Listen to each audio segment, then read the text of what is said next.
Sue, we are back in the studio. We sure are, Tim. Got my radio voice already, obviously, because we're doing another radio play. We're doing a Superman play tonight. This is like Chapter 2. Chapter 2. Right? With a completely different cast from the first Yeah. episode. So if you're listening at home, yeah, it sounds a little different. And Superman was our first radio play, too. It was. Chapter 1. Originated by, who was our Superman? Rainbow Sun Rainbow Sun Franks was our Superman. Or Clark Kent, anyway. Yeah. So this time around, why don't we go around the table? Right across from me, as always, is Sue. Yep. I will be the narrator. And then next to her, we have... Jessica Greco doing Perry White and Roz-an. Roz-an, yeah. Sounds like a talk show. I know. And Roseanne. Or a sitcom. Good. No, go ahead. Yeah, go Hey, ahead. hey, everybody. I'm Jen Pogue, and I'm playing Clark Kent and Woo-hoo. Laura. Note to Pat. Note to Pat, and that's right. I'm Pat Mastroianni, and I'm playing Lois and jor-el. That's right. Bend those genders. Yes. Right. I can do it all. Multi-talented. Yeah. So this is from September 25th, 1945. The Meteor of Kryptonite, Chapter 2. Oh, man. Part 2. I'm going to have to go back and listen to the first one just to see how funny it is. Alright, here we go. Kellogg's Pep, the super delicious cereal, presents... The Adventures of Superman. Faster than a speeding bullet. Pew! More powerful than a locomotive. Woo woo! Able to leap tall buildings at a single bound.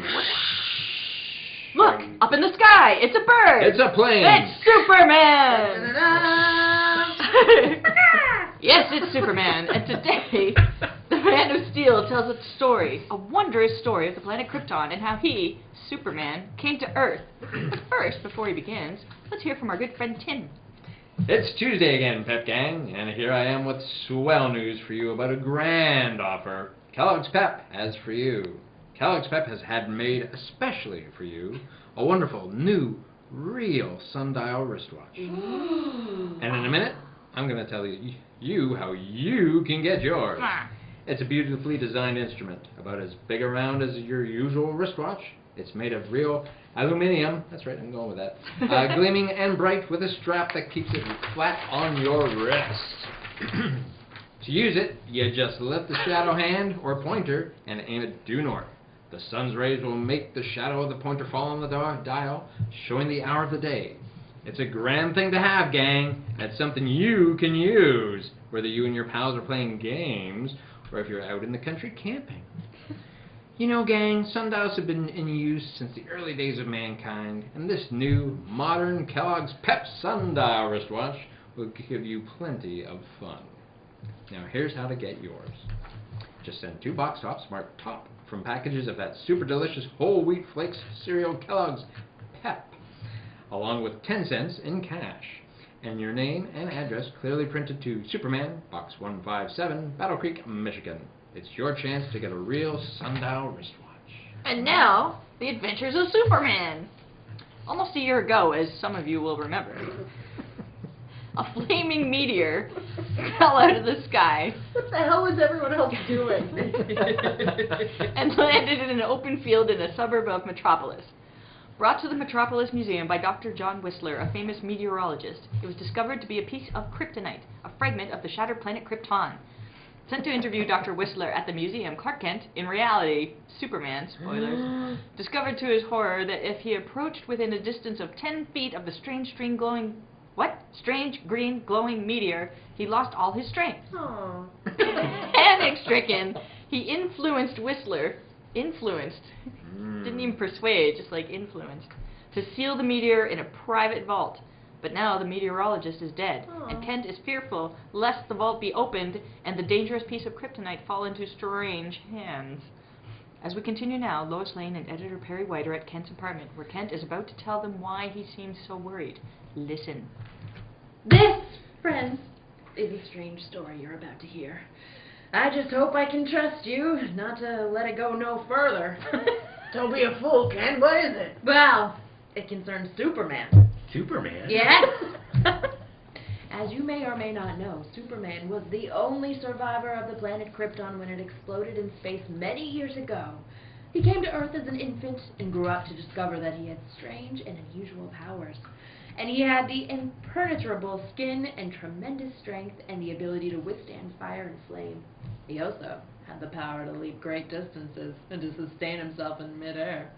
Well, perhaps I better go back and tell you the whole story, huh? What story? The story of how Superman came to Earth, Chief. What? How do you know that, Clark? Oh, I'll explain later. Lois. First, I want to take you on a far journey, millions of miles from the Earth, where not so many years ago the planet Krypton burned like a wondrous star in the heavens. Here, civilian was far advanced. It had brought forth a race of supermen, men and women like ourselves, but advanced on the absolute peak of human perfection. Yes. As we near Krypton, we see the high walls and gleaming turrets. We approach the magnificent temples of wisdom with its dome of pure crystal shimmering like the diamond in the sun. There, in a great marble hall, Jor-el, Krypton's leading man of science, is about to address a special meeting of the planet's governing council. Council members, I've completed my solar calculations, and as much as I dread uttering these fateful words, I've come to the conclusion that Krypton is doomed. Gentlemen, hear him out. Let me try to explain, gentlemen. The sun is gradually drawing Krypton closer to it. Within a month, possibly only a week, I'm not too sure, the gravitational pull will be so tremendous that Krypton will not be able to weather its strain. And then our planet will explode like a giant bubble, destroying every living thing on it. I don't believe in science. Assuming for the moment, Jor-el, that what you say is true, how are we to avoid this catastrophe facing us? How can we stop it? It cannot be stopped, Rosa. It is a force of nature that even we, who are Superman, are powerless to prevent. But there's only one way to escape. Escape. What do you mean? Well, as you know, on my blog, I've been working these many months on a model of a spaceship which is in its final form. I've designed to carry the entire population of Krypton to another planet. If you will assign me 1,000 skilled workers, I will endeavor to construct this spaceship before the end comes. It was all well and good, Jor-el, to speak of spaceships, but where would we go? To the planet Earth. My studies tell me that the planet has an atmosphere almost identical to our own. Jor-el, you've been working too hard. You need to rest. Believe me, we have the utmost respect for your knowledge and integrity, but this is too much. Planets as large as Krypton do not explode. Wait, do you hear that, gentlemen? I hear only a distant thunder. No. It is not thunder, Roz-an.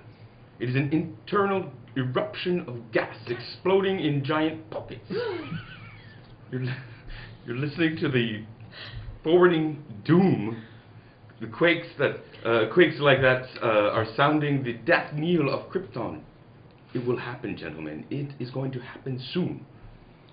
And when the great eruption comes... And when it comes, Jor-el, we will all be ready for it. If Krypton is to perish, we will perish with it. But I assure you, Jor-el, your beard will be long enough to trip over before that time arrives, all right? Oh, very well. Laugh if you wish, Roz-an. Laugh, all of you. But the time will come. And that time perhaps is very close at hand, I'm not sure. But when it does, you will wish you heeded the words of Jor-el. Perpetuated by the Chinese. Order. Members of the governing council, you have heard Jor-el speak. Is it your wish that we devote time and energy to build a spaceship in order, as Jor-el suggests, that the entire population of Krypton be transported to the planet known as Earth. No, thank you. Okay. Well, all those in favor say aye. Aye. Your vote does not count, Jor-el. The council has spoken. Jor-el. Yes. Yes, it has. And signed the death warrant of every living thing on Krypton. There remains only one thing for me to do. Prepare for the salvation of my wife, Lara, and my infant son and myself. And as for the rest of you, may God have mercy on your souls. Rumble.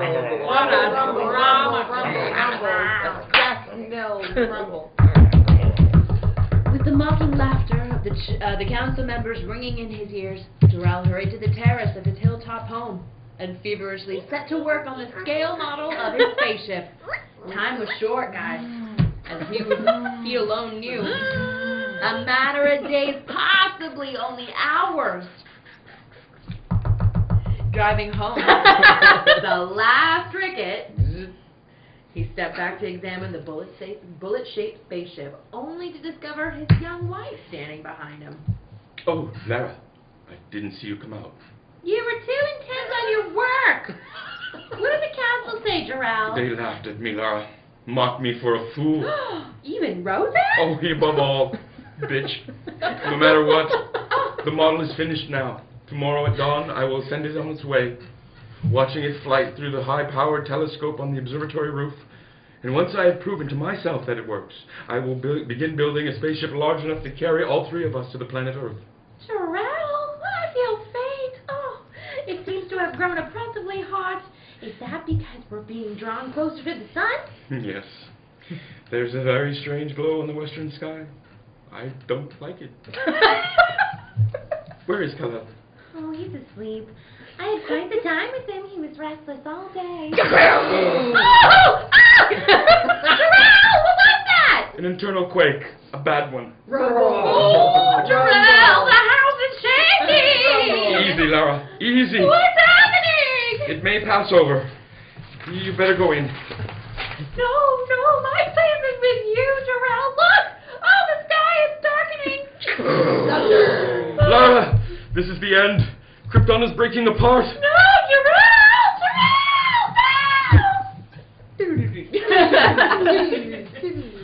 We'll return in a moment to find out what happened on the planet Krypton. But first, here again is your announcer.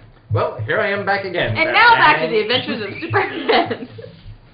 In his guise of Clark Kent, Superman is telling Lois Lane and Perry White of the last minutes of the doomed planet Krypton.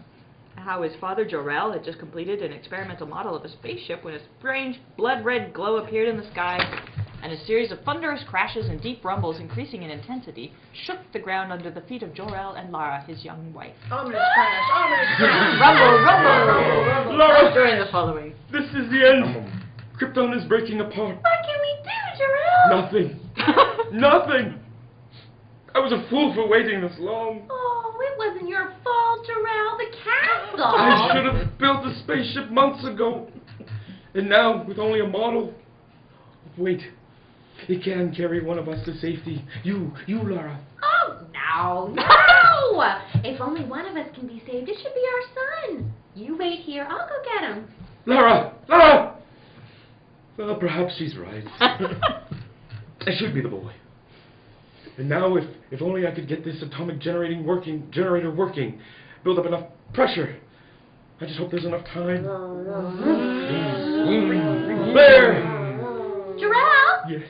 Here he is, still fast asleep. Here. I'll open the door. Now, put him inside, gently. Oh, Jor-el, are you sure? Hurry, Lara.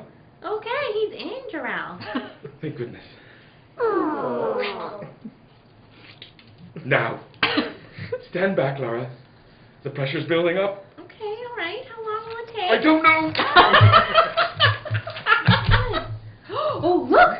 The Temple of Wisdom's on fire! Oh, all the towers are crumbling! Oh, this isn't good. Here, come close to me, Lara. The end is not far. The mountains are breaking up. Realize each other anymore. What's happening? It's building slowly. Perhaps we're too late. If it doesn't happen soon.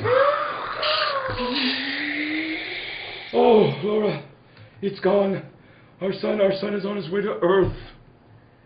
That sounds like the end of the The world. end of the world, or whatever that's President of the United States of America. Making Krypton great again. Yeah.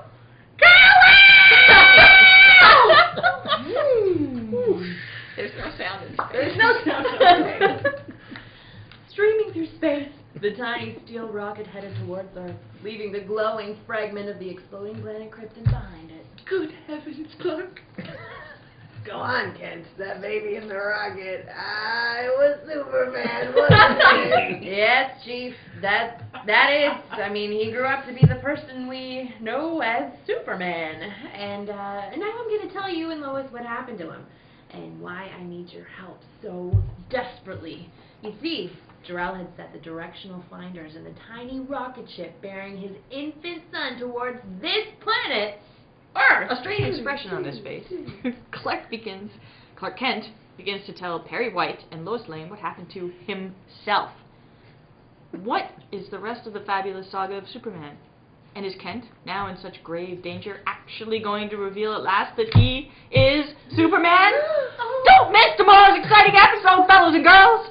Tune in, same time, same station, and listen to The Adventures of Superman. Faster than a speeding bullet. More powerful than a locomotive. Able to leap tall buildings in a single bound. Look! Up in the sky! It's a bird! It's a plane. It's Superman! Fellows and girls, be sure to follow The Adventures of Superman. Brought to you every day, Monday through Friday. Same time, same station. By the makers of that super delicious cereal, Kellogg's Pep. And for other thrilling adventures of Superman, see your local newspaper. Superman is also a copyrighted feature appearing in Superman DC publications. This is the Mutual Broadcasting System. Yay! Yay! That's great.